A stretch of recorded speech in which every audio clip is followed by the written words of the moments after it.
para ibalik niya ang attraction niya sa iyo.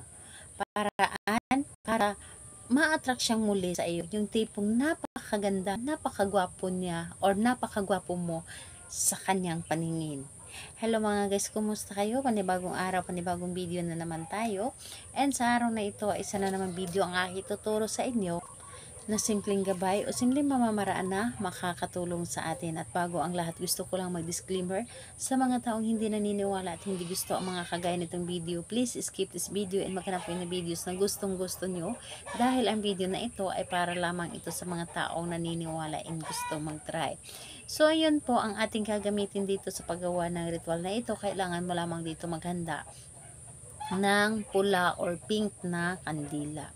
Pula or pink na kandila, ito ay simbolo sa ating kagandahan o kagwapuhan in love.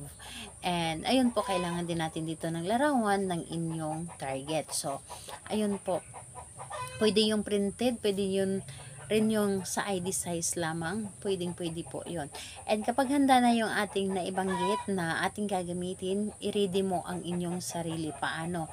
Kailangan na alam mo sa iyong sarili na gustong gusto mo itong gawin, yung tipong hindi ka nagdududa, na alam mo sa iyong sarili na buo ang inyong loob, buo ang inyong tiwala sa paggawa nito.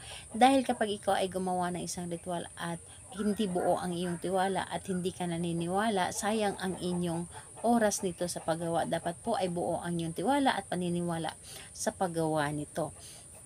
So ayun po, kapag ready ka na, pwede mo itong simulan na. So ang gagawin mo lamang dito, una, syempre sindihan mo ang iyong kandila. And kung magtatanong ka, pwede ba na gamit na kandila? Yes po, pwede po. And ayun po, ang gagawin mo lamang dito, sindihan mo ang kandila at ilagay ito sa iyong harapan.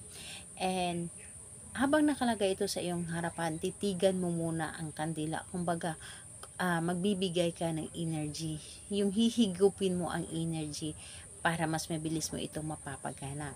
So, kung nailagay mo na ito sa kandila, ang gagawin po ninyo is larawan ni target. So, larawan ni target, i-cross mo ito ng 3 beses. So, ganito po. Halimbawa, ito yung kandila. I-cross mo simula dito sa unahan, papunta sa iyo. So, pangalan, apelyido, tapos yung hiling. Ma-attract kang muli sa akin. Tapos, pangalawa, pangalan, apelyido, ma-attract kang muli sa akin. Tapos, pangatlo, pangalan, apelyido, ma-attract kang muli sa akin. So, pa-cross po. Dapat po ay mapainitan mo ang larawan na ito. Dapat po ay magiging mainit siya para mas ma-feel niya yung mga ginawa mo, and mas mabilis niya itong ipaparamdam sa inyo, yung mabilis niya mapansin na, uy, iba ka na, and sobrang nagagandahan na siya sa inyo, or sobrang naa-attract na siya sa inyo. So yun po ang mangyayari sa kanya, and dapat po buo talaga ang inyong loob sa paggawa nito, and dapat ay nasa focus kayo. And ayun po, ang larawan na ito, ang gagawin po ninyo ay ilagay mo lamang ito sa tabi ng inyong unan. Ilagay mo ito sa tabi ng inyong unan, and dapat wala pong makakakita nito.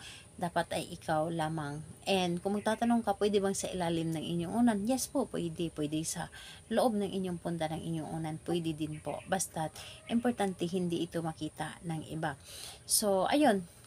Yung kandila ay pwede mo na itong itago, and magagamit mo pa ito sa ibang ritual na dapat mong gawin or dapat gamitan ng kandila. So, ayun po. Salamat po sa inyo. Bye bye everyone. God bless us all.